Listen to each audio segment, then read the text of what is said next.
How to speed up or slow down a video in CapCut. Let's get into it. Start by importing your footage to the timeline, then select your clip. Next, come up to speed in the top right, and here you'll be able to increase or decrease the speed of your clip. Say for example you want to increase, you can drag this slider up like so. As we can see there, we've increased it to 2 times, so when we play this video back, it's a lot faster than what it originally was. However, if you want to go the other way and you want to slow down your video, you just need to drag this slider the opposite direction to what you originally had it, and as we can see there, that has slowed down the video. I think that's taken it a little bit too far, so let's bring that back up ever so slightly. And then when we play this back, we have a much slower video.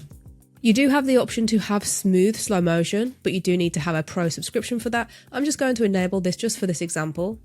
Now, if we play this back with the smooth slow motion applied, we can see that it's ever so slightly smoother. There's a little bit of distortion, but it's not as jittery. And that's all there is to it.